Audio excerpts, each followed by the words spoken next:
Oh, no! Get away! Oh.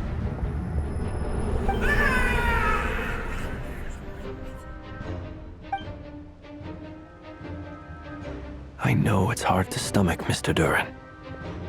But as I'm sure you've noticed, there is nothing we can do to intervene in that which unfolds before us.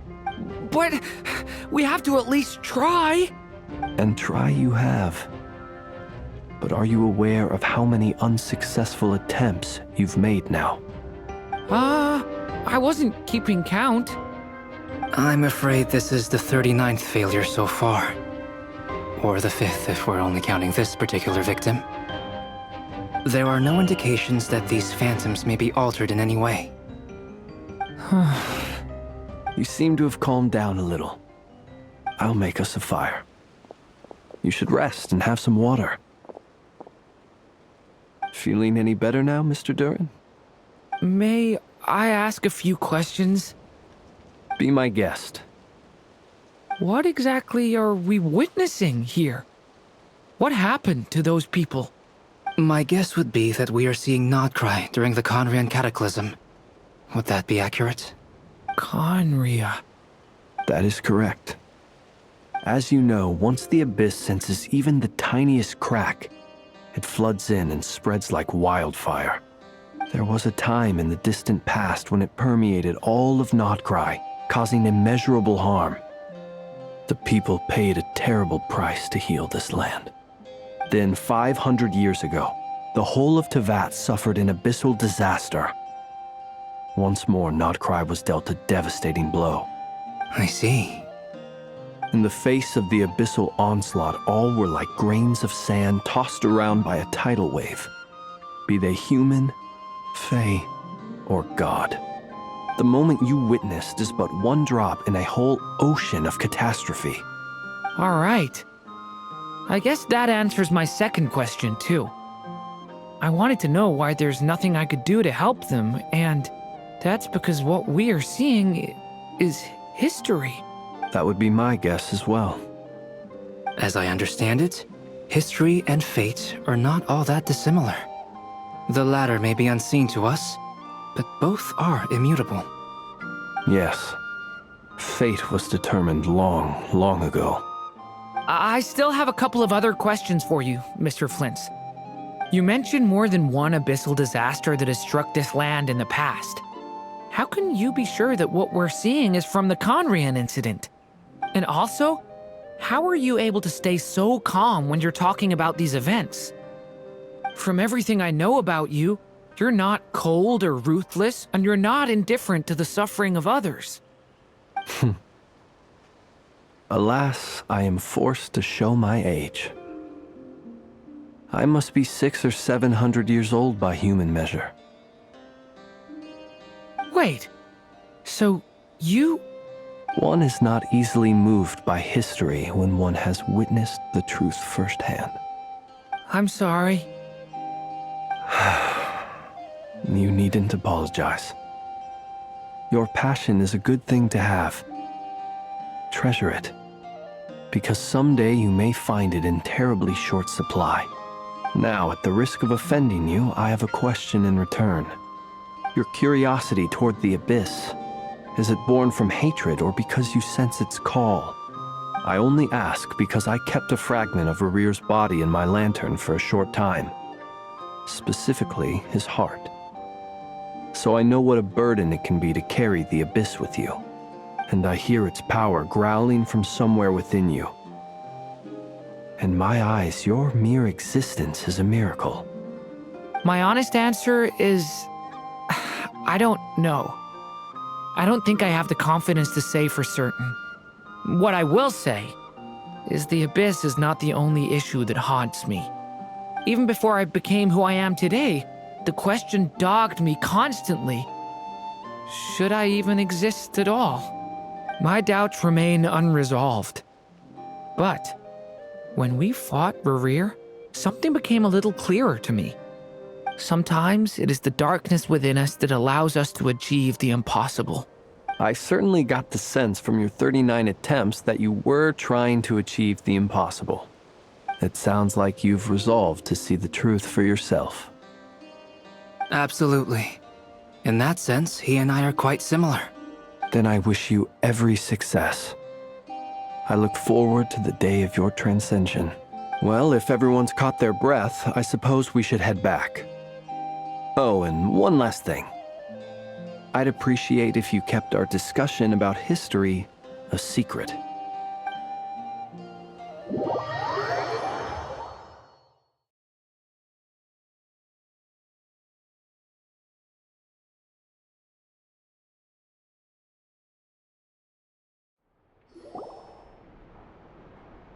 Incredibly, our separate investigations led us all to the same conclusion.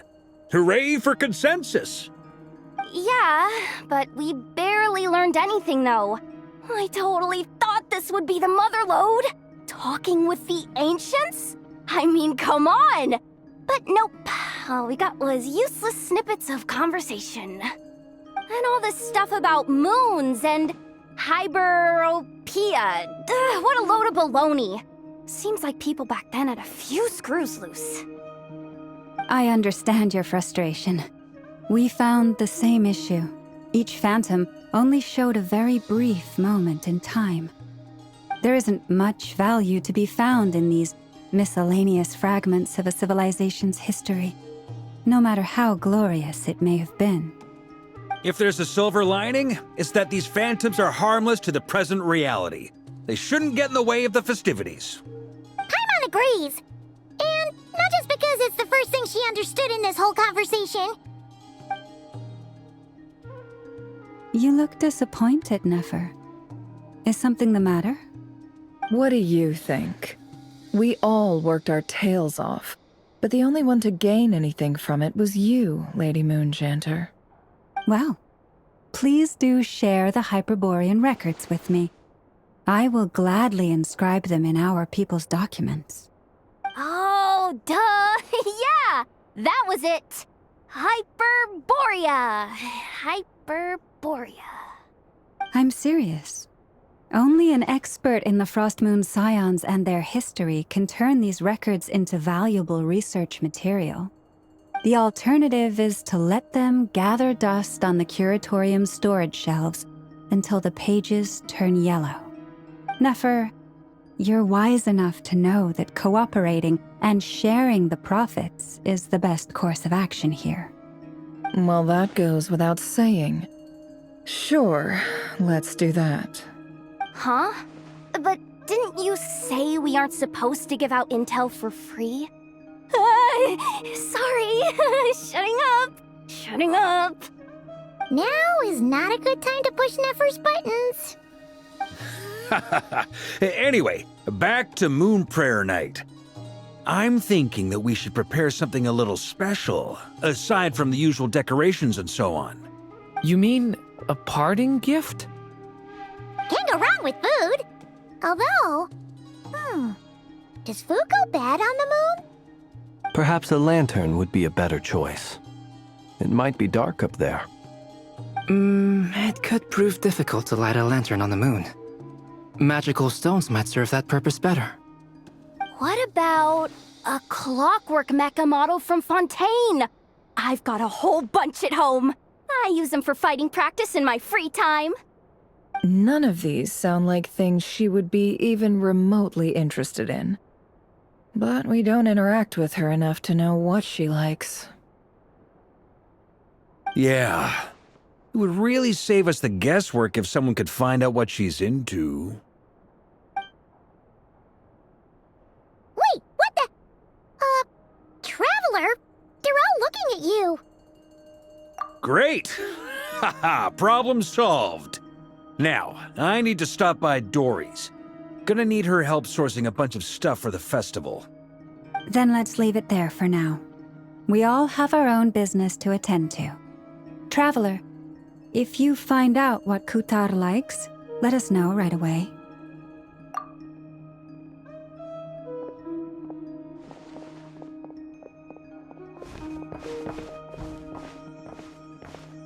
Is something the matter?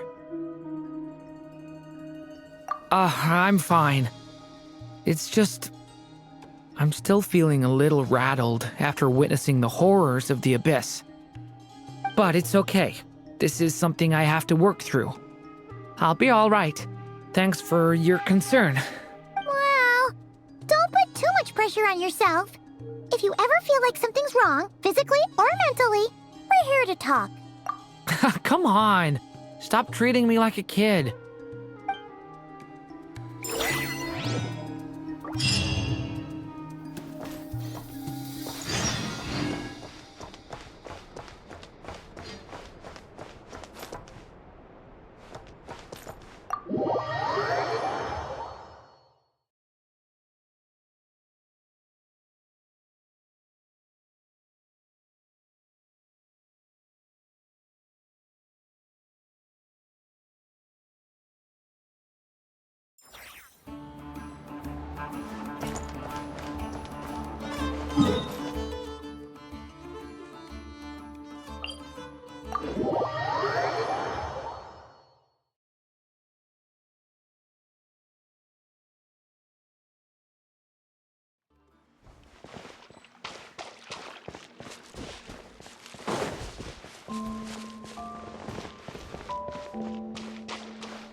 Columbina, we're back! Huh? She's not here. Weren't there a few Kuhenki here last time, too? Where did they all go? Walkies? For Kuhenki? You're not pets, you know. Oh, well, looks like we just came at a bad time. Let's try again tomorrow. There's still a few days until Moon Prayer Night, so we're in no rush. Besides, she needs time to rest anyway.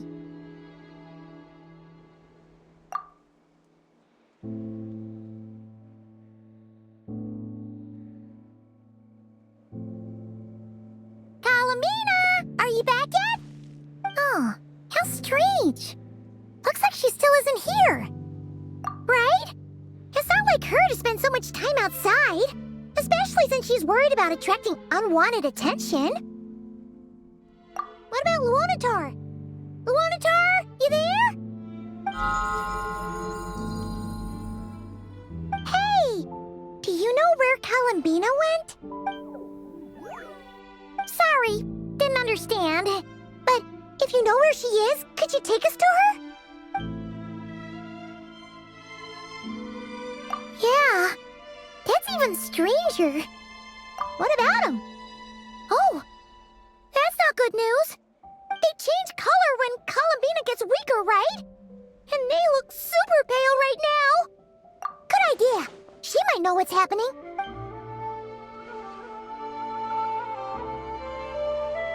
Luma! Ah, it's you. How is Kutar? Is she okay? No, she hasn't. I came here to check on her after I noticed the flowers had changed color. Based on past precedent, she must be very weak right now. Even getting up to walk would be a struggle.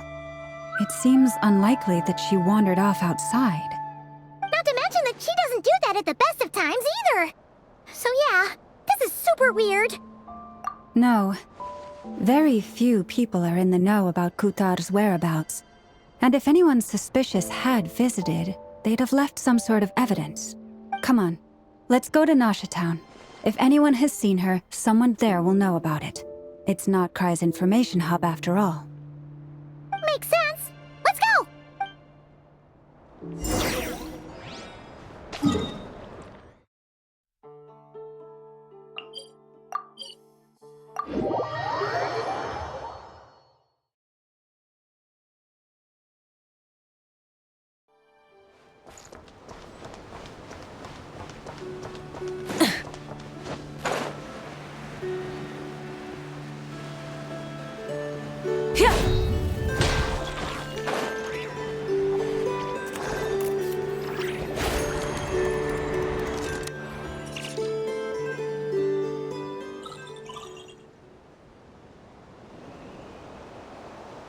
Wait a moment.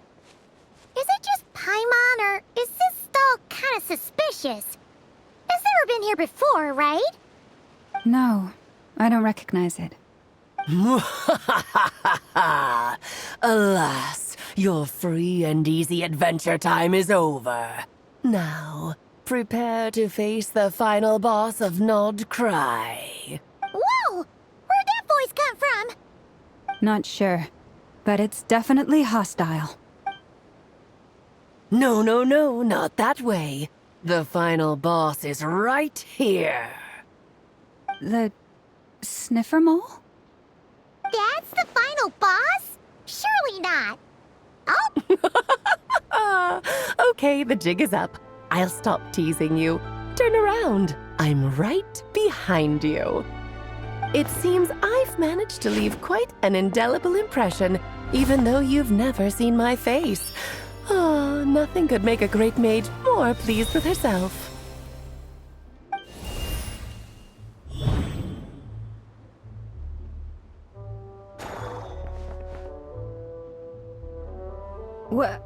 What is going on? I've heard that all the big shots in Teyvat have long, wordy titles that stun people speechless when they make their entrance. Unfortunately, none of them are affiliated with the Hexenzirkel, and we ourselves keep a very low profile. The notorious name-dropping doesn't quite work for us. Still, I, for one, think I'm really quite amazing. So that didn't stop me from coming up with a title anyway. Alice! It's really you this time? Not a lantern or a Dodoko, but Alice in the flesh? Ah, that's right. So, what do you think? How does it feel to finally meet me? You look like... Oh, that's the first thing you thought. A little surprising, but that actually makes me very happy. Because that means that when Klee grows up, she'll be just as stunningly beautiful as her mother. So she's a friend of yours? Kind of. This is actually the first time we've seen her in person. I see. Madam Mage, that was, quite a powerful entrance. I certainly won't be forgetting it anytime soon. It's okay, Lauma, don't force it. Paimon will do the honors. This is Alice from the Hexenzirkel. She's a friend of ours. And of Arcus, too. That's right. She's a good person, just kinda... unpredictable. Well, what is the human heart if not unpredictable? Hmm? If we could not do as we please, how would we differ from machines? I am Lauma, Moon Chanter of the Frost Moon Scions. It is a pleasure to meet you. Oh, I know. Before you got here, I spent a good, 15 minutes getting up to speed on Nod Krai's present situation. In other words, I've read the whole in the last episode part, so we can skip the pleasantries. Fair enough. Well, Miss Alice, I can already tell that you have quite a unique personality. He'll get used to it. Paimon sure is. So anyway, what are you doing in Nod Krai, Alice? Oh, I thought I told you already. This time, I'm the final boss. And what a formidable foe I shall be. Powerful, confident, decisive, and good luck finding my weak spot. You will never succeed. Oh, drat! My one weakness, and you found it in an instant. Fate has been dealt a devastating blow. Thus falls the great Dodo King. Why are you playing along with this nonsense? For funsies, of course. What's wrong, Paimon? Are you disappointed in me? Am I a gigantic letdown? No, it's just... you seem like a busy lady. And this is the one time you've shown up in person. Paimon figured it would be for something more high stakes than just goofing around. You're quite right. I'm here in Nod Krai because something big happened. Something big enough it caught the attention of the Hexenzirkel. It concerns the 3 moons, Teyvat's borders, and of course, the moon goddess you are currently searching for. Kind of. Why don't we discuss this over a pot of tea? My main reason for coming on this trip to Teyvat was, of course, to have some fun. But I do technically have a job to do as well. Namely, maintaining the stability of Tevat's border. I'll skip over the complicated parts, but to sum it up, abyssal energies are all that lie beyond Tevat's border. We'd find ourselves in a real pickle if they ever made it through. And the phantoms you've been seeing are a sign that the border has been disturbed. Ah, no wonder they tend to show up around Moon Prayer Night. Is it because the real moon is now so close to us that its power can cross the border? In part, but only a negligible amount passes through. Just enough to influence the verdant crests and so on. And as you've noticed, there has been an unprecedented number of phantoms appearing this year. The influence of the moon beyond the border cannot explain this. No, there is another far greater factor at play. The trilunar syzygy. A trilunar syzygy. Eons ago, before the heavenly principles came to Tevat, it was the then 3 moon goddesses who controlled the laws of this world. Oh, that's exactly it! The 3 goddesses split these powers amongst themselves, promising never to consolidate them into one singular body. This was meant to keep the world stable. But, fast-forwarding to the present, the eternal moon's marrow is with you, while the iridescent moon's marrow, which should never have appeared in this world, has been retrieved. Add that to the presence of a moon goddess in the flesh and... the power of all 3 moons is gathered here in Krai. There hasn't been an event like this since the War of Funerary Flame. And it's having a noticeable effect on Tevat's borders. Because I wish to give my darling daughter a peaceful, sunny environment to grow up in. Is that a good enough reason? Kinda sounds like you're dodging the question, but it does make sense. Well, that's one reason anyway, and the most important one. The others are a little complicated to explain. For instance, cleaning up after dearest Miss R. Albedo could tell you more about that if you're curious. But right now, I have a more important question to ask you. Why are you collecting the moon marrows? I see. Nicole told me about that legend once. Nicole? You mean Mage Anne? Oh, so you remember. Yes, of course. That was a story about fate, her area of expertise. But back to the story of our dear moon goddess. I'm afraid her intended method of returning to the moon is unlikely to work anymore. What does that mean? She may be missing, but she hasn't gone anywhere. She has disappeared.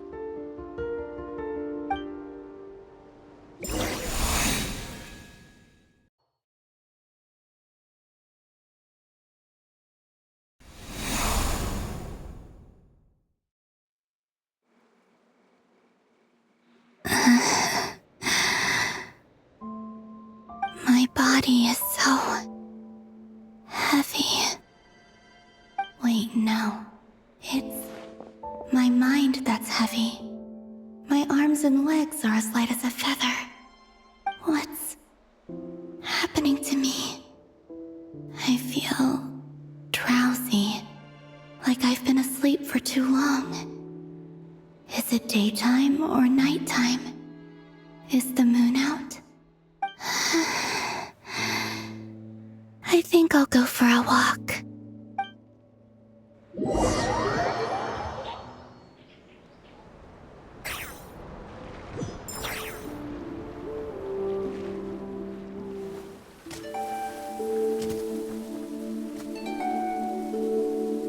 Are you out for a walk too?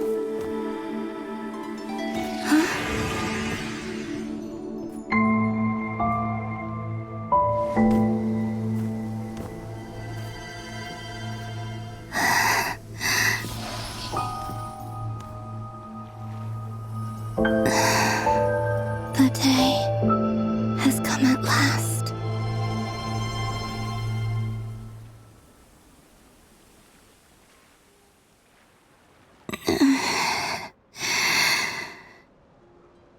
Have I grown so weak that I can't even sustain my physical form? But Moon Prayer Night is nearly here. I was so close to returning home. Death is near. Is this how it ends for me? Will I return to the moon after I disappear? Or...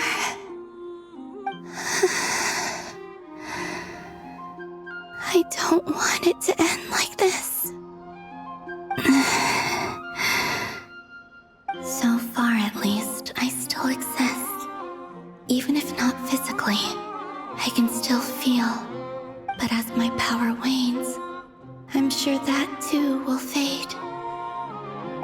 I suppose I might take one final look at this world. The world where I was born.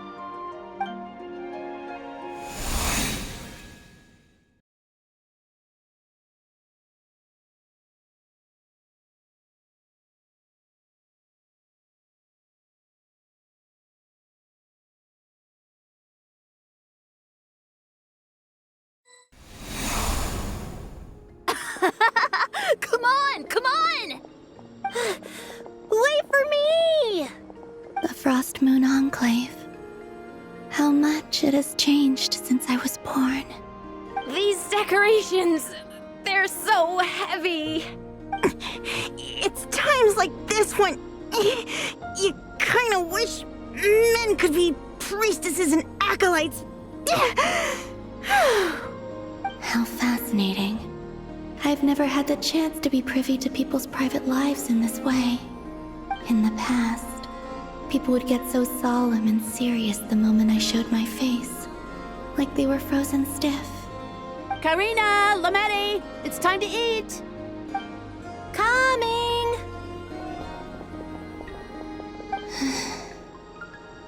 I want to watch them a little longer.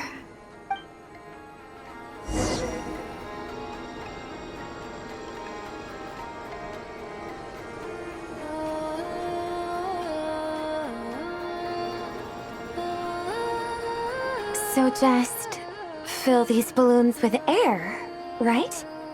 Yep. Try a couple now to test things out. The rest can wait till Moon Prayer Night. Think fast! Rita! Teasing an acolyte of the Frost Moon Scions? Surely that's a punishable offense. Take this! Huh? All right, enough horsing around. Lady Lauma gave us a task. We should get back to it. The task is just to check that the balloons don't leak, right? Doesn't matter if we fill them with air or water. Yeah. Okay, you got me there. And you got me there. But still, we can't use all the balloons before the festival even starts. We won't use all of them. And as long as Lady Lauma's trusted acolyte doesn't snitch, this can stay as a little secret between friends. A couple more can't do any harm, right? Oh, you menace. Then, think fast!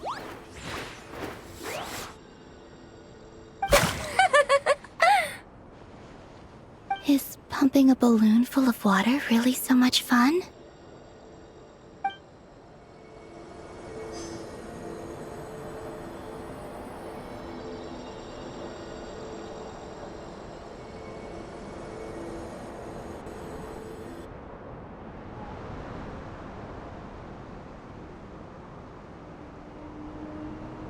I'm sure you're both tired from playing all day. Come on, eat up.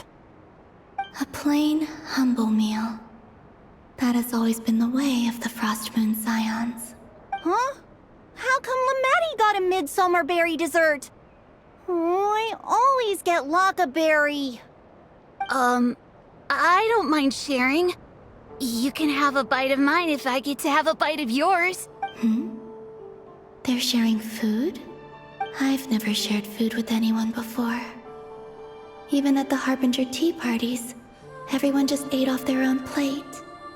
And when I couldn't finish my food offerings from the Frost Moon Scions, they'd leave the leftovers out under the moonlight for the animals to claim. Hey! That was 2 bites! Oh, then you can have another bite of mine. Oh, you too. Oh, don't fret now. Here, have some of Granny's too. So this is what it means to be family.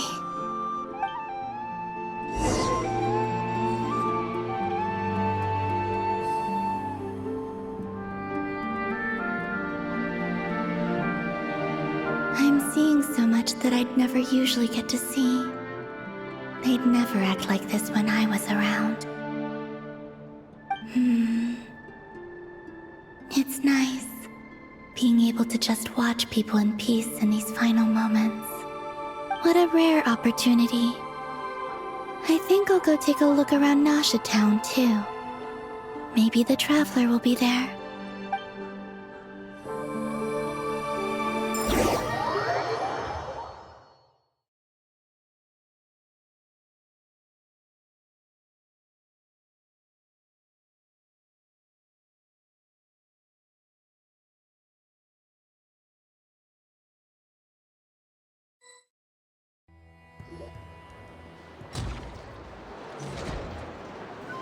After the War of Funerary Flame, the Moon Goddesses were no longer recognized by Teyvat. They lost the whole foundation for their existence. That's why the Moon Goddess's strength is fading. She cannot withstand the world's rejection of her. To be more pedantic about it, the Moon Goddesses did something to offend the heavenly principles, and that's why they were ousted. Something of a recurring theme in Teyvat's history. Theoretically, speaking so candidly should put me in their crosshairs too, but they can't tell me what to do. I'll say whatever I want. Anywho, the Moon Marrow energies were but a drop in the bucket for her, and that battle against the Ray Hair of Solnari only weakened her further. Fortunately, it happened close enough to Moon Prayer Night when the Kuvaki concentration here is high. That's the only reason she managed to survive this long. What do you mean, fortunately? You said she disappeared. We're too late. Oh, what a headache. I thought this was all common knowledge. I guess I have some more explaining to do. Okay, buckle up. It's time for another lecture.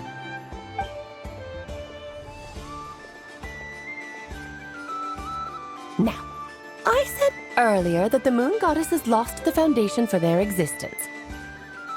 The reason for that has to do with the natural order. Basically, the rationale for their existence in Teyvat was lost. The same logic applies to the present Moon Goddess, too. Consider her existence so far. Her comrades in the Fatui called her Damselette. And she was worshipped as Kutar by the Frost Moon Scions. But these connections have now been severed, whether by her hand or yours. So, the rationale that once sustained her existence is now gone. Wait, we did that to her? Oh, well, strictly speaking, yes. But let's not start pointing fingers, shall we? I'll only end up as the big bad villain, and that's not the kind of final boss I want to be. Of course I do. I'm only the greatest mage in the whole entire world. Now, if you wish to find your Moon Goddess, there are two problems we need to solve. Firstly, we'll need to strengthen the connection between her and Teyvat, at least enough to sustain her until Moon Prayer Night. Strengthen her connection. But does that mean I'll have to rally all the Frost Moon faithful behind this? I'm afraid a bygone faith and a former home won't be of any help to her now. Do you know her name? Her name? Yes. Names are very important things. A name is a fundamental concept that anchors one's entire existence. Then your first job is to find it. As a Moon Goddess, I'm sure she must have a name she identifies with. Neither Columbina nor Kutar is her true name, and she's never really accepted either of them. So, finding out her real name is enough to sustain her existence? Yes, I know it sounds like a small step, but every journey begins that way. So for now, that's all we need to focus on. The second problem is with her plan to use the Moon Marrows to return to the moon. Unfortunately, piercing through the false sky will take an enormous amount of power. Given her current condition, she won't be able to provide anywhere near enough power. even if she recovers her physical form. But no need to fret. Nicole's the expert in this field, and I'm sure she'll figure something out. Wait, Mage N is going to help us out too? That means we've got 2 Hexencircle mages on the case. This is turning into a pretty big deal. Actually, this is more of a side quest for me. Like you said, I'm a busy lady, so I can't stay for too long. I'll have to return to Tevet's border soon. That's the upside you get for looking out for my little Klee. Hopefully that will incentivize you to carry on keeping her company in the future. Anyway, jokes aside, you'd better get moving. It will take quite a miracle for the moon goddess's consciousness to hold out till moon prayer night. Oh, I suppose I might as well tell you where Nicole is before I leave. Off you go now. Time to meet your new friend. Oh, yes, and a little suggestion. Don't forget to mind your heads. What? I wonder how Durin's doing. I should really go see him before I head back. You really are super busy. I most certainly am. There's so many children I have to keep tabs on just in Mondstadt. Durin, Albedo, Venti, Varka. Klee didn't make the list, huh? Of course not. Klee is my pride and joy. I have no qualms about her, because she's the best child in the whole wide world. Yeah. Klee's a little angel. I'm glad you agree. Well, all the best. See you when I see you.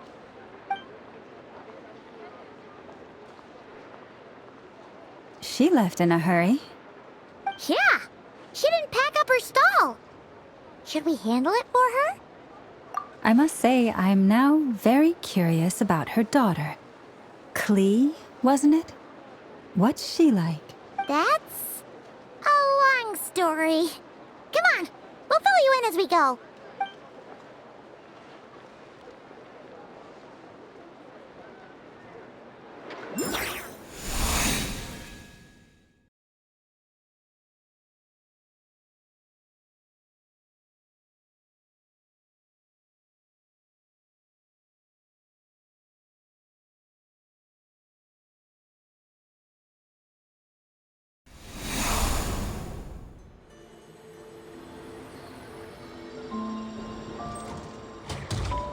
What a lively place. I've never experienced Nasha Town like this before. Hey, you old geezer! Your hammer's rusted through! Who are you calling old geezer? Are they quarreling? I'm looking right at him! You've really gone downhill since giving your daughter free rein in the workshop. Can you even swing a hammer anymore? It shouldn't take you days just to fix a single chip. You might as well use that hammer to massage my back for all the good it's doing. Don't run your mouth, or you'll get a back massage that'll put you in bed for the rest of your life. I'll bet you send all the materials to your little princess. Blood's always thicker than water, huh? All right, you've made your point, Uncle Koski. As soon as the materials arrive, fixing your chair will be the #1 priority. And Dad, if you've got time to chat, why don't you lend me a hand, See? Lolka knows what the score is. I guess they're friends. But the way they spoke to each other was so ugly.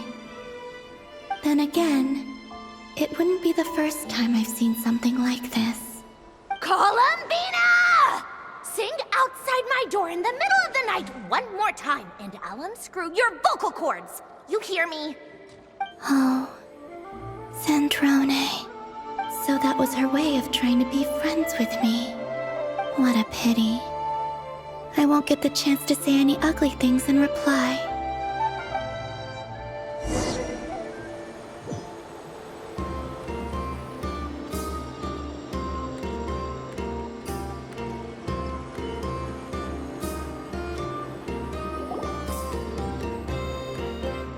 Hey, have you decided what to give her for Moon Prayer Night? I sure have. She's gonna get the surprise of her life when she's least expecting it. Then I'll whip out the ring and pop the question. The surprise of her life. What a fun turn of phrase.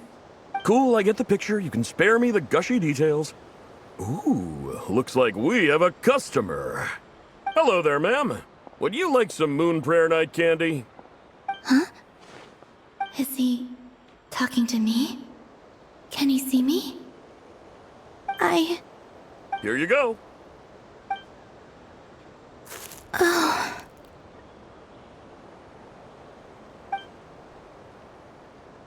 Come back anytime. Right. Now, where were we? I don't know why, but I still held out hope.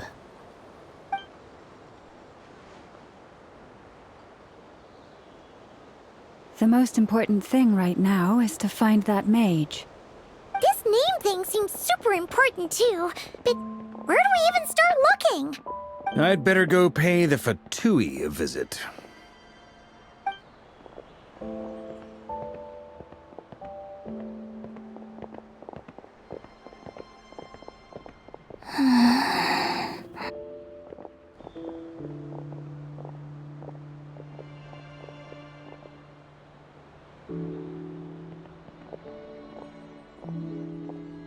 Columbina?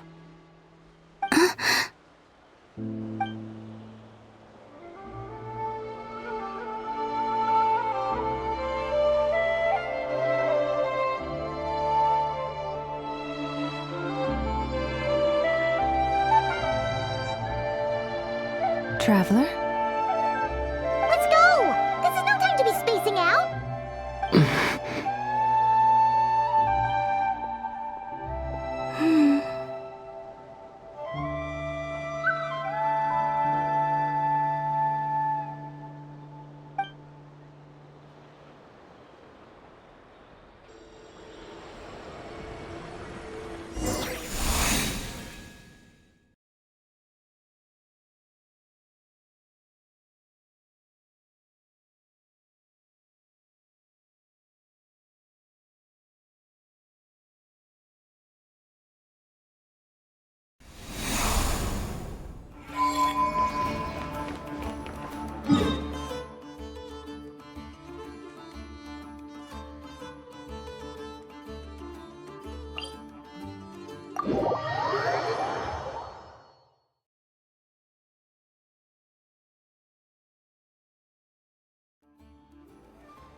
Where are they going?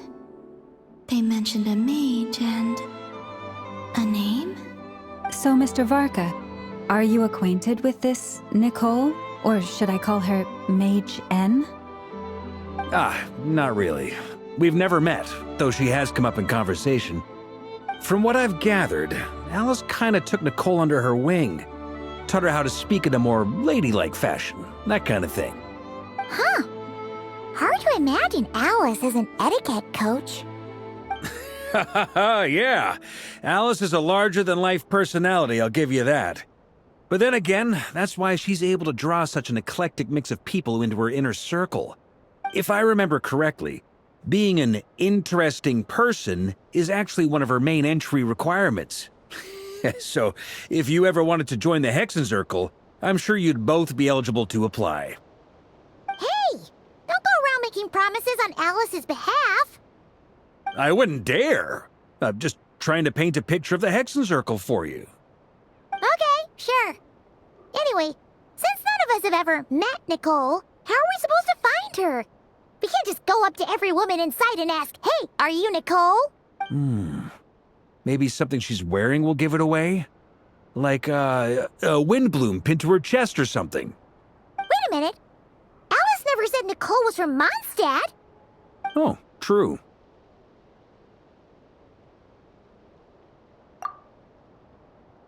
That would be this young lady, then?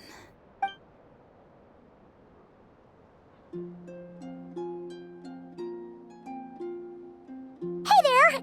Sorry to disturb you, but are you Miss Nicole? Varka, Knight of Boreas of the Knights of Favonius. Alice might have mentioned me before. Ah, have we got the wrong person? Sorry. Well, this is awkward. When I shook my head, I meant, no, Alice hasn't mentioned you before. Huh? Where is this voice coming from? My apologies. For certain reasons, I am unable to speak. This is the only way I can communicate with you. It might take some getting used to, but I hope you can understand. Hey, it's fine. I'm more shocked by the fact that Alice never speaks about me. I mean, As for you two, we have crossed paths twice before, but it is nonetheless a pleasure to finally meet you. Oh, it's really you! Thanks for all your guidance in the past. You're quite welcome. This time, things are different. We have reached the unwritten pages of the story. You might say that we stand at the crossroads of fate. Now then, allow me to formally introduce myself. My name is...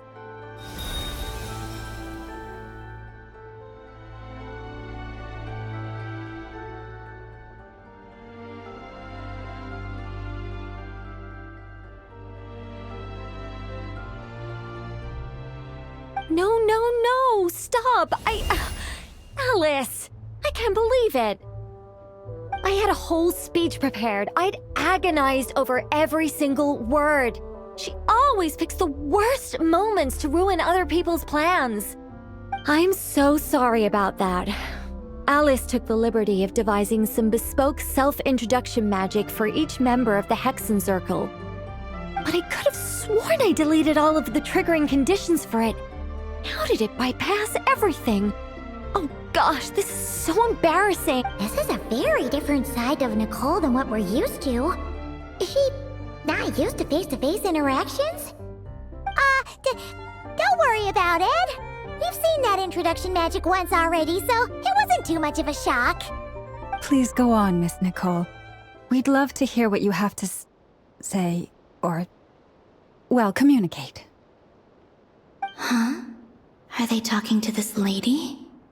But... Will you all promise to forget that horrendously embarrassing introduction? sorry, embarrassing. When?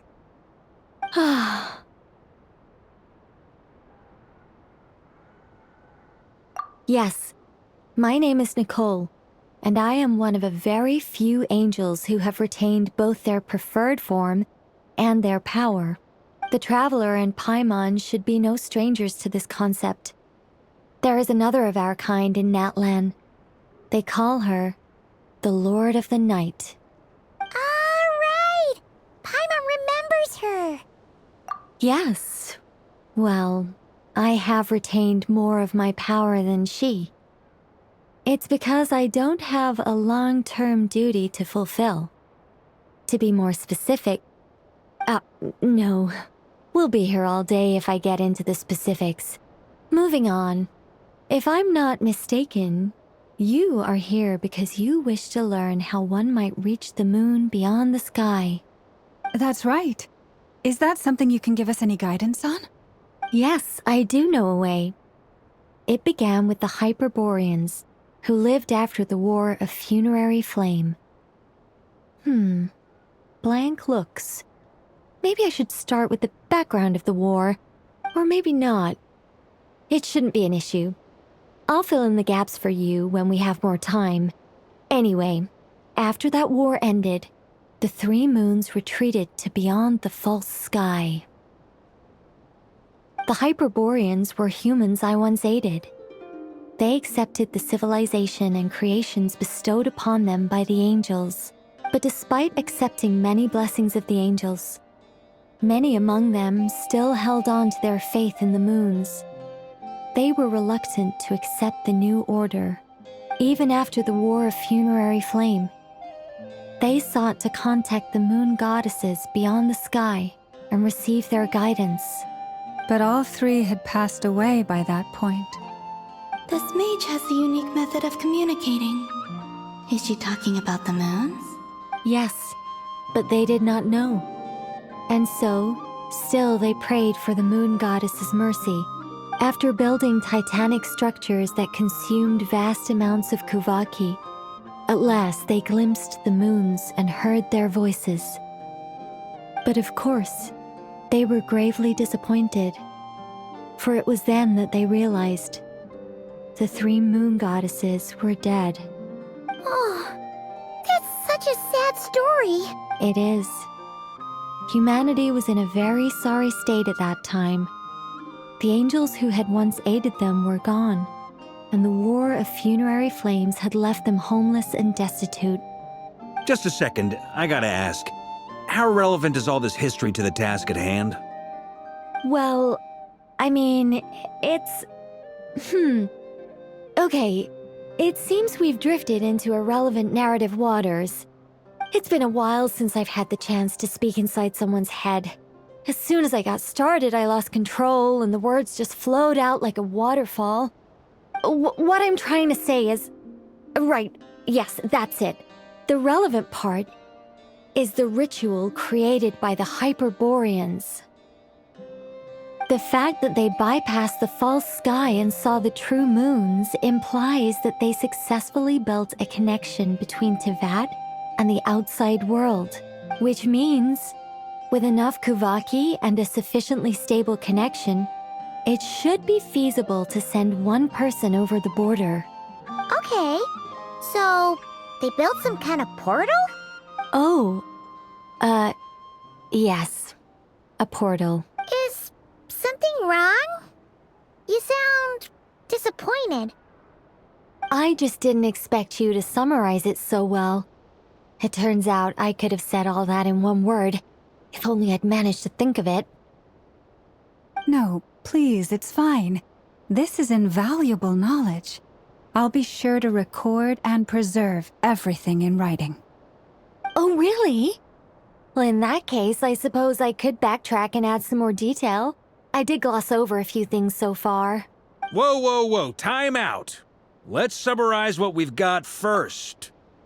The Hyperboreans were the last ones to use this method, right? So we somehow need to find whatever structure they built and make sure there's enough Kuvaki to power it up. Luckily, we have the moon marrow of both the eternal and iridescent moons, so we're all good for Kuvaki. Which means the key issue we need to focus on is finding the place. Am I right so far? Yes. Although I expect the structure is long gone by now. That said, what if we could take advantage of the phantoms to travel back to a time when it still existed? Well, travel back isn't quite accurate. It's more like we'd be creating a handshake between 2 points in space-time. We wouldn't even have to pick a time when it still existed. It could just be a time when it still appeared in phantom form via projection, or we could project our own phantoms, fold them together, and... You look lost. Was that too hard to follow? Yeah, things got a little, technical there. Paimon's brain is reaching capacity. All right. Let me think about how to put this more simply. Okay, got it. Over the next few days, I'll search for phantoms that we can use. Once I find one that meets the criteria, I'll let you know and we'll regroup. By completing certain rituals, Specific individuals will be able to enter the Phantom and make it to the Hyperborean structure. If everything checks out, and it looks feasible, we'll just need to wait for Moon Prayer Night, and we can send the Moon Goddess back home. I'm really skimping on the detail here. Is this making any sense at all? I think so. For now, we'll just wait to hear from you. Yes. Basically, yes. Great. Counting on you. In the meantime, we'll focus on finding the Moon Goddess's name.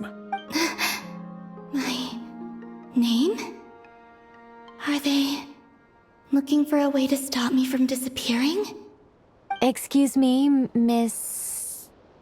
Go on, Miss Nicole. This conversation was a little all over the place. I didn't catch your name. I am Lauma, of the Frostmoon Scions. Ah, I did wonder. I noticed that you listened very intently when I spoke about Hyperborea and the moon's history. If you'd be interested, I'd love to visit you this evening and go through it again in greater detail. Also, if you were serious about making a record, it would be too risky to simply write down the raw details as is. I would suggest some tweaks. Maybe rewrite the stories as fairy tales or fables, perhaps even prayers. Anyway, we can cross that bridge when we come to it. So, see you later then? Oh, and no need to prepare anything. Just a cup of tea will do. See ya! She seems friendly. It's just... It's so nice to find someone who's actually willing to listen. I've been dying for a chance to finally go through all this systematically from start to finish. Any longer and I'd probably start forgetting it. Now Paimon gets why Alice told us to mind our heads. Ha ha ha ha! What did I tell you? A lot of quirky people in Alice's orbit. Now then, the next order of business is... where do we start looking for the Moon Goddess's name? Maybe the rest of what Nicole has to say might give us some clues. Once I've heard her out, I'll summarize the salient points and share them with you all. I'm also inclined to review our other documents.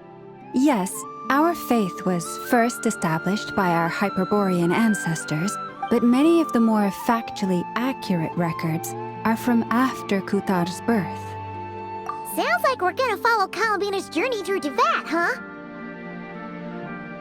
In that case, we'll start by heading to the Frostmoon Enclave. Sounds like a plan. Take this with you. I'll see about getting in touch with the Fatui. It'll probably just be Arlecchino and Sandroni again. They're the only ones who would want to help. Thank you, Mr. Varka. Ha ha ha ha! Don't mention it. Honestly, I'm more comfortable dealing with the Fatui than prying into the details of a young lady's childhood. Catch you later. I should follow them, just in case there's some way that I can help.